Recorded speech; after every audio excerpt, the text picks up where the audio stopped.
అంటే మనకేంటంటే ప్రతీది ప్రదర్శించాలి అనే ఒక తపన ప్రారంభమవుతదనమాట. ప్రారంభమైన తరుణంలో మనం ఏం జేస్తున్నాము, పరిసర ప్రాంతాలు ఏంటి, వీటిని గమనించము. పైగా అదొక పెద్ద అసెట్ లాగా గూడా భావిస్తాం.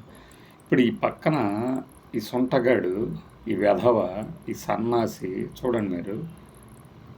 వా వాడు డాన్స్ ఏస్తున్నాడు, లేకపోతే ఆ రికార్డింగ్ డాన్సర్ లాంటి ఆ పిల్లని తీసుకొచ్చి ఏం జేయాలనుకున్నాడో తెలీదు గానీ ఆ చిన్న పిల్లలు పక్కన చూడండి. చూస్తుంటే చిన్న చిన్న పిల్లలు.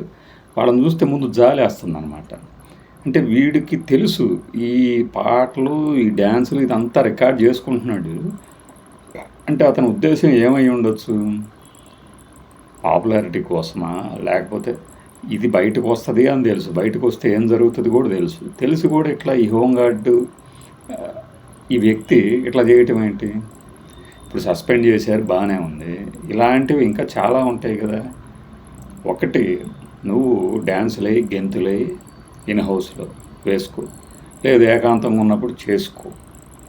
కానీ చుట్టూ ప్రదర్శనలాగా మరి అతను స్కూల్కి వెళ్ళి చేశాడా, లేకపోతే పిల్లలందరినీ హాస్టల్లో ఉంటే ఇట్లాంటి ఎదవ డ్యాన్సులు చేశాడా, లేకపోతే అతగాడి రూమ్లో వీళ్ళందరినీ పిల్లలందరినీ పిలిపించి అతను ప్రదర్శన ఏర్పాటు చేశాడా? శాఖాపరమైన విచారణ అయితే జరుగుతుంది అంటున్నారు కృష్ణా జిల్లా ఎస్పీ గారు కానీ ఆయన కంకిపాడు తాలూకు ఈయన కానీ అసలు నాకు ఒకటి అర్థం కానిది ఏంటంటే ఈ జుగుప్సాకరమైనటువంటి నువ్వు ఏకాంతంలో ఉన్నప్పుడు ఎన్నైనా బడు ఏదో శాఖలు అంటే బహుశా ఏమనుకుంటున్నారంటే ఇలా చేయడమే ఇప్పుడు ఎంటర్టైన్మెంట్ ఏమో అనుకున్నట్టున్నారు. మరి లేకపోతే ఈ శాఖలు ఏంటి?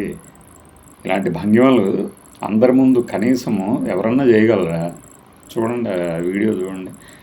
ఆ చిన్నపిల్లలలో అసలు అక్కడ కూర్చున్న వాళ్ళలో ఎవరైనా చూడండి ఒక్కడు కూడా ఎంజాయ్ చేస్తున్నట్లేడు. ఈ డ్యాన్సులు చేస్తున్న ఇద్దరు తప్పితే ఒక్కడు కూడా ఎంజాయ్ చేస్తున్నట్లేడు. మాకెందుకు వచ్చిన తిప్పలరా బాబు అన్నట్టు. అసలు అదిగాక ఏంటి వీళ్ళిద్దరు ఇలా చేస్తున్నారనే ఎక్స్ప్రెషన్లు కూడా కనపడుతున్నాయి నాకైతే. మరి ఈ వీడియోనైతే మనం ఖచ్చితంగా ఈ ఏమంటారు అబోవ్ 18 ఇయర్స్ వాళ్ళ కోసమే క్లిక్ చేస్తాము ఆ బటన్ని. కాబట్టి మిగతా వాళ్ళకి కనపడదు. అసలు అంటే దీనికి ఏం పేరు పెట్టాలి? వీటికి యూట్యూబ్ షార్ట్స్ అట. యూట్యూబ్ షార్ట్స్ ఏంటో నాకు అర్థం కాదు. మరి లేదంటే ఎవడు వీడికి తెలియకుండా రికార్డ్ ఏమైనా చేసాడా? నాకైతే ఆ వీడియో చూస్తున్నప్పుడు కావాలని అతనే కెమెరా వైపు కూడా చూస్తున్నట్టు కనపడుతుంది. సొసైటీలో ఏం చేస్తున్నాం మనము? తర్వాత సరే మీడియాలో ఏయో చెప్తారు, బాధ్యతాయుతమైన పదవిలో ఉండాల్సిన వాడు ఎట్ట చేయటం ఏంది, అట్ట చేయటం ఏందని. ఏమైనా కానివచ్చు. ఇప్పుడు ఇతగాడికి పెళ్ళయి ఉంటే వైఫ్తో ఏమైనా చూపిస్తాడు? పెళ్ళి కాకపోతే పెళ్లి సంబంధాలు ఏమైనా వస్తాయా? ఏమో ఇదే పాపులారిటీకి భావించి సొసైటీలో ఒక దుర ట్రెండ్ ఉంది కదా, దురద ట్రెండ్ అట్లా కూడా రావచ్చేమో. తల్లిదండ్రులకి ఏమని చెప్తాడు? ఇప్పుడు వీడి ఉద్యోగం ఊడింది, ఏమని సమాధానం చెప్తాడు? ఎందుకు ఊడిందంటే ఏముంది, తెగించాడు కదా మనోడు, ఇక తెడ్డు పట్టుకొని బయలుదేరుతాడేమో. నాకేంటి ఇది హోంగార్డు పర్మనెంట్ కూడా కాదు, కొన్ని రోజుల తర్వాత మళ్ళీ తీసుకుంటారా అంటాడా? ఈ ఒక్కడు కాదు, ఎవరైనా సరే. ఇంకొకటి ఇలా జరుగుతున్న వాటిని ఎవడన్నా వారించినా కూడా వాళ్ళ మీదకి తిరగబడే సందర్భాలు ఉంటాయి. ఏమని చెప్పాలి ఇలాంటి వీడియో?